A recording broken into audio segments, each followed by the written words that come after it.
اعوذ باللہ من الشیطان الرجیم بسم اللہ الرحمن الرحیم۔ ابن شہاب زہری نے بیان کیا، ان سے عبید اللہ بن عبداللہ بن عتبہ نے بیان کیا، ان سے عبداللہ بن عباس رضی اللہ تعالیٰ عنہ نے آپ نے فرمایا کہ میں ایک گدھی پر سوار ہو کر آیا، ابھی میں جوانی کے قریب تھا لیکن بالغ نہ تھا، اور حضرت صلی اللہ علیہ وآلہ وسلم منا میں لوگوں کو نماز پڑھا رہے تھے۔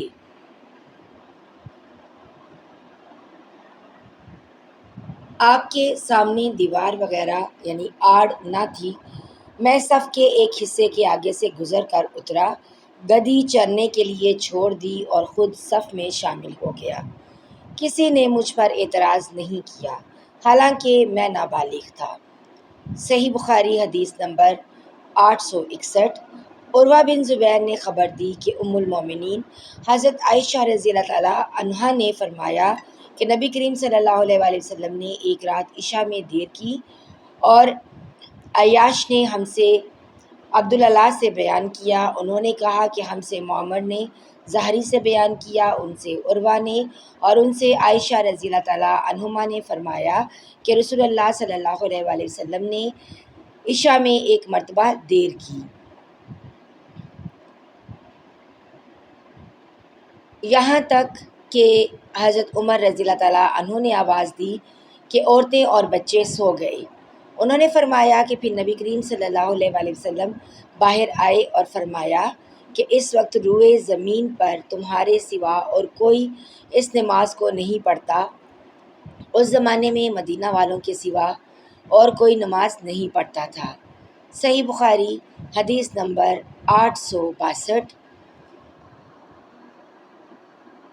عبد الرحمن بن عابس نے بیان کیا، کہا کہ میں نے ابن عباس رضی اللہ تعالیٰ عنہ سے سنا، اور ان سے ایک شخص نے یہ پوچھا کہ کیا تم نے عورتوں کا نکلنا عید کے دن حضرت صلی اللہ علیہ وآلہ وسلم کے ساتھ دیکھا ہے؟ انہوں نے کہا ہاں دیکھا ہے، اگر میں آپ کا رشتہ دار عزیز نہ ہوتا تو کبھی نہ دیکھتا، یعنی میری کم سنی اور قرابت کی وجہ سے حضرت صلی اللہ علیہ وآلہ وسلم مجھ کو اپنے ساتھ رکھتے تھے۔ کثیر بن علت کے مکان کے پاس جو نشان ہے، پہلے وہاں آپ صلی اللہ علیہ وآلہ وسلم تشریف لائے، وہاں آپ صلی اللہ علیہ وآلہ وسلم نے خطبہ سنایا، پھر آپ صلی اللہ علیہ وآلہ وسلم عورتوں کے پاس تشریف لائے اور انہیں بھی واعظ و نصیحت کی۔ آپ صلی اللہ علیہ وآلہ وسلم نے ان سے خیرات کرنے کے لیے کہا، چنانچہ عورتوں نے اپنے چھلے اور انگوٹھیاں اتار اتار کر بلال رضی اللہ تعالیٰ عنہ کے کپڑے میں ڈالنی شروع کر دی۔ آخر حضور صلی اللہ علیہ وآلہ وسلم بلال رضی اللہ تعالیٰ عنہ کے ساتھ گھر تشریف لائے۔ صحیح بخاری حدیث نمبر 863۔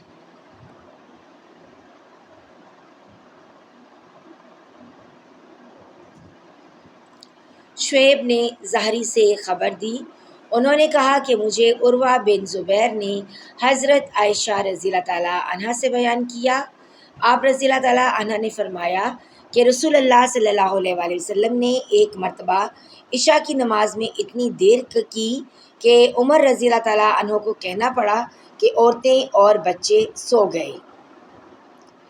پھر نبی کریم صلی اللہ علیہ وآلہ وسلم حجرے سے باہر تشریف لائے اور فرمایا کہ دیکھو، روئے زمین پر اس نماز کا اس وقت تمہارے سوا اور کوئی انتظار نہیں کر رہا ہے۔ ان دنوں مدینہ کے سوا اور کہیں نماز نہیں پڑھی جاتی تھی، اور لوگ عشاء کی نماز شفق ڈوبنے کے بعد سے رات کی پہلی تہائی گزرنے تک پڑھا کرتے تھے۔ صحیح بخاری حدیث نمبر 864۔ عبید اللہ بن موسیٰ نے حنظلہ بن ابی سفیان سے بیان کیا، ان سے سالم بن عبداللہ بن عمر نے، ان سے ان کے باپ ابن عمر رضی اللہ تعالیٰ عنہ نے، وہ نبی کریم صلی اللہ علیہ وآلہ وسلم سے روایت کرتے تھے کہ آپ نے فرمایا کہ اگر تمہاری بیویاں تم سے رات میں مسجد آنے کی اجازت مانگیں تو تم لوگ انہیں مسجد آنے کی اجازت دے دیا کرو۔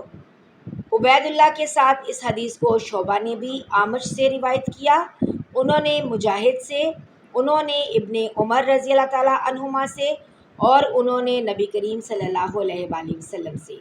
صحیح بخاری حدیث نمبر 865۔